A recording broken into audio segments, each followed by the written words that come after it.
Hello, welcome to One Perspective, Purpose and Presence, the channel where we get to talk about what it means to be human. My name is Rizamang, and today we are going to talk about trust. But before I start, please do like and subscribe to our channel for more videos created just for you. Trust. What is trust? There are many ways to describe it, to define it, but maybe let me try to find a way that would be more meaningful to enhance our understanding. Now, think of a situation that happens every day. Relationships. What is the purpose of a relationship? Well, before we even get to relationships, what is the purpose of life? What is the purpose of an individual in life? The purpose of every individual is to pursue happiness through every avenue of life, in physical and non-physical ways. When we take personal responsibility for our lives, we are actually taking personal responsibility in the pursuit of our own happiness, in the way we define happiness to be in our minds, and that differs from one person to another. So, as a person, taking our personal responsibility is the pursuit of that happiness and doing all that it takes to pursue that happiness. Now, if all life is the pursuit of happiness, what is the relation? What is the purpose of a relationship? We start relationships to perpetuate the pursuit of happiness. So every relationship that we start it because we hope to derive some happiness from it. Whether it's a relationship with another person, with a pet, with a place, or with a certain time of day, all of it is a relationship formed from expectation of happiness. So, as individuals, one would wake up in the morning, would have plans in terms of what they plan to do for that day, to achieve. And those plans and those goals that they set are all happy goals, things which we hope that by achieving them we would be happy or happier. And so to achieve those goals, we aim to go out there and do this and go to this place and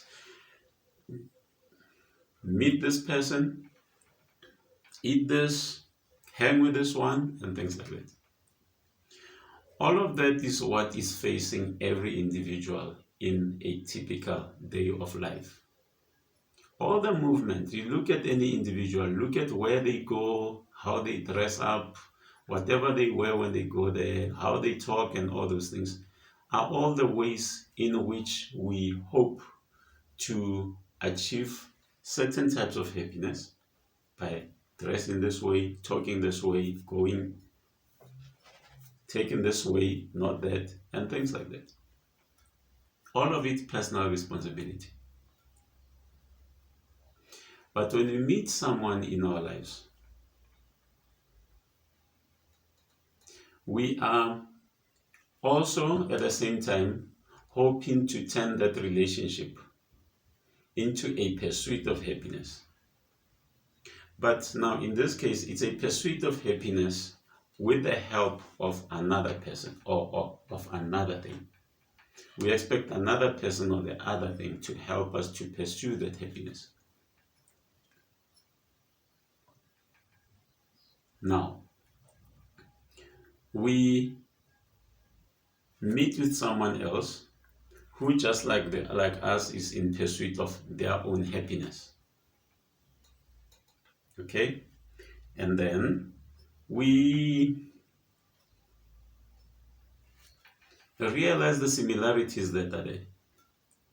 Let's say, for instance, in our life, we are pursuing 10 things to be happy, for us to be happy. And then we meet someone who is also chasing 10 things for them to be happy. And then we realize that of the 10 that we have and that they have, 5 are the same, but the other 5 are not. When you get into a relationship with them, we then expect to make them happy by making ourselves happy. In other words, when we are in a relationship with someone who shares the same values as us, every time we do those things that we normally do, no longer are those things making us happy, but they make them happy because now we achieve them for both of us. The kind of happiness that I used to be the only one responsible in chasing after, I have now found someone who could help me to chase after that happiness without doing that much.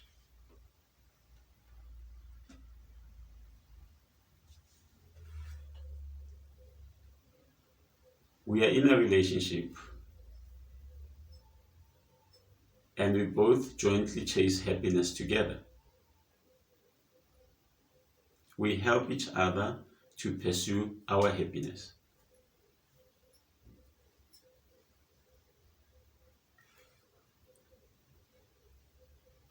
The issue of trust comes in when we are in a relationship with someone and either in an express way or implicitly, I then entrust another person with my happiness. In other words, I entrust another person with the happiness that I would normally be the one responsible for pursuing. They entrust me with the kind of happiness that they would normally be the ones pursuing. Now, trust comes when we believe that the two of us are working towards the same goal, and that we understand what that goal is, and that we understand that that goal is going to result into mutual happiness. And with that understanding, we go apart every day. You see, we may be in a relationship with someone and we may regard ourselves in that relationship to be one with them. But we are not physically one with them. But our oneness in that case is the oneness of the mind, the oneness of the purpose. We have one purpose that the two of us are working towards. So when a day comes and I go there and she goes there, trust comes by me continuing to believe that where she is, she values the happiness that we are both working together for, and she will do whatever it takes, or everything she does will be complementary to enhancing this happiness. Trust is when I go my way for the day and she knows that wherever I am, I remember the goal that we share together, that we both hope to or aspire for, and that everything that I do will be complementary to this happiness that I know we both share.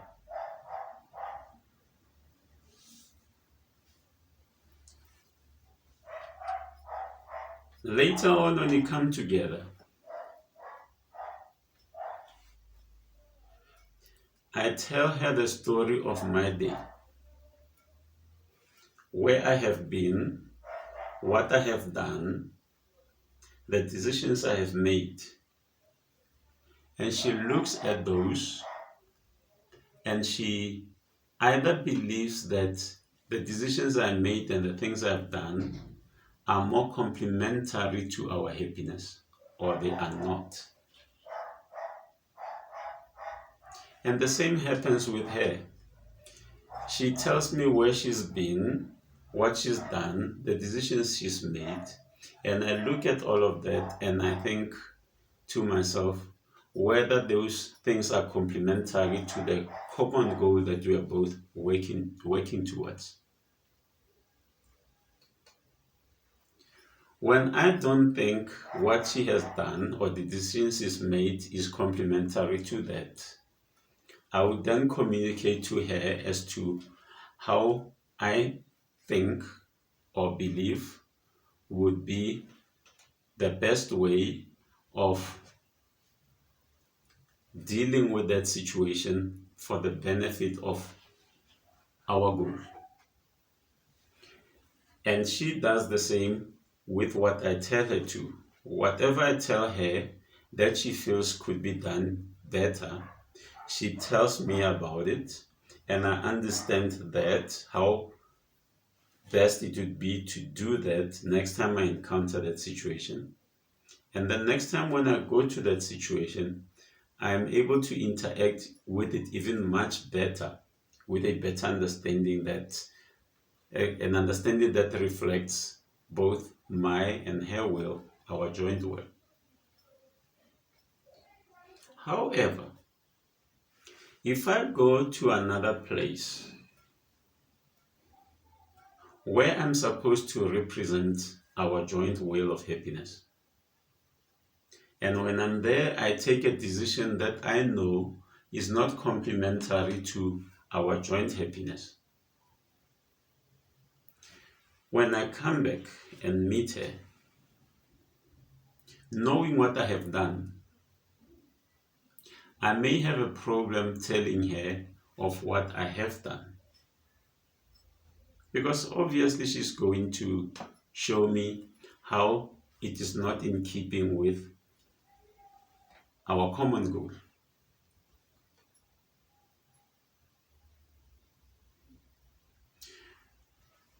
When I do things which I cannot share openly with the one with whom I'm in a relationship,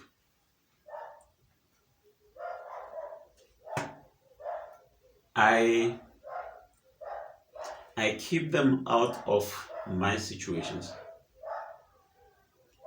Because the only way, when we are both working towards the same goal, but we work towards that goal apart, the only way I can bring her into that situation where I'm at is by being able to communicate it to her so clearly so that she understands that situation I am in as if she was personally in it.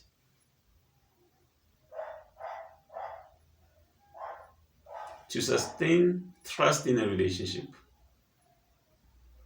there has to be clearer communication. Because clearer communication makes up for the fact that the other one was not there with you in the situation that you were in.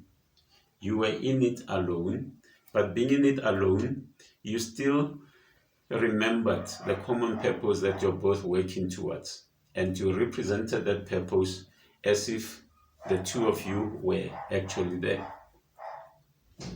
But if someone is not there with you physically, and you cannot make up for their absence by communicating clearly and well to them so that they understand that situation as if they are in it, then we keep that area where we were away from them. And anything that we keep away from another, we are taking away their trust. Because their trust is for them to continue believing that we are still working towards the same purpose. But if we go to a situation where we are alone and we cannot reflect to them what happened in that situation to make up for the fact that they were not there, then they won't be able to understand what happens in that situation. And that makes trust difficult to sustain.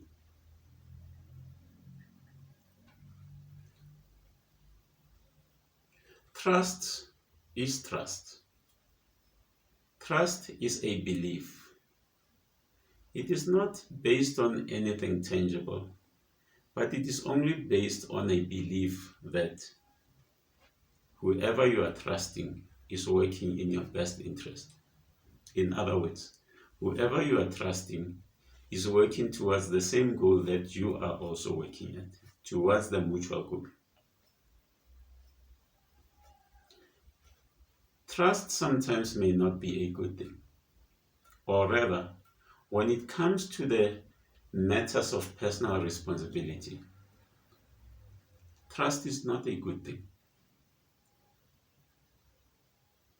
Because when we take personal responsibility for our happiness, we are saying we know what would make us happy in life as an individual, and I know that everything that it takes for me to be happy would depend on me to actualize so that I derive that happiness. That is personal responsibility.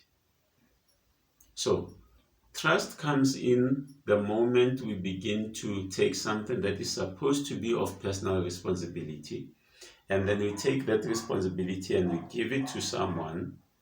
These are the things that make me happy, that I was supposed to do something to derive happiness from, but then I give them to someone who's supposed to now be responsible for my happiness. And yet, this person also is in pursuit of their own happiness.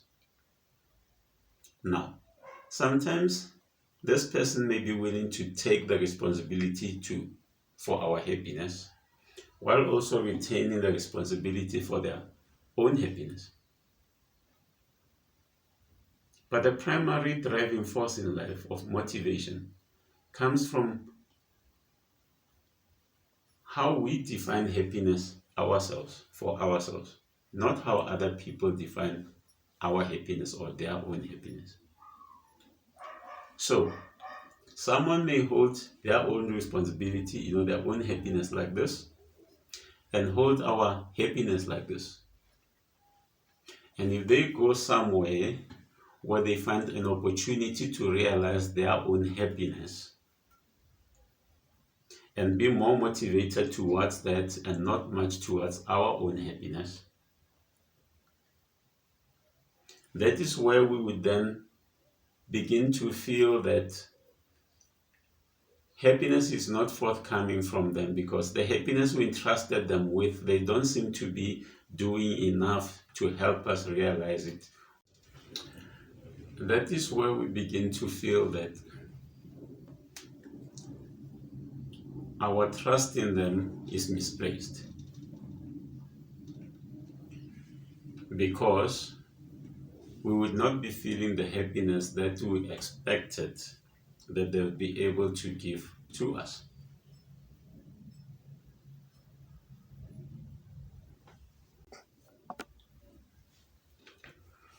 The reason why we ever feel cheated or betrayed in relationships is all because of how we feel that the other whom we entrusted our happiness with was not able to do their part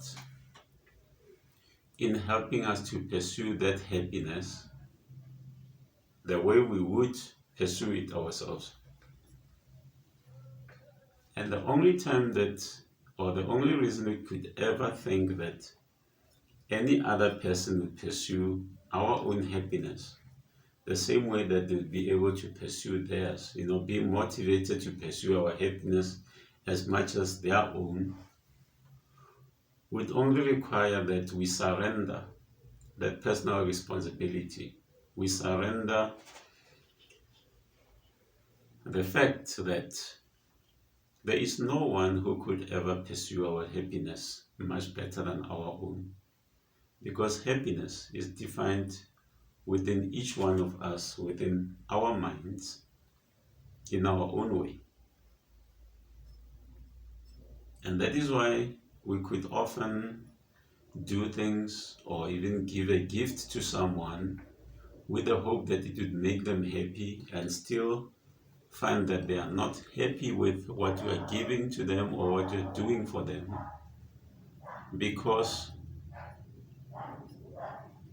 the happiness relating to that thing that we are giving is defined by us and not by them. It doesn't matter how much we do our best to try to define happiness for other people, but at the end of the day, that can only be happiness to them for as long as they see it as such, as happiness to them. Because all happiness is defined from within a person, and each one of us is primarily responsible for the pursuit of that happiness. And whenever we decide to take the responsibility for that happiness and put it on someone else's shoulder, only then could we begin to expect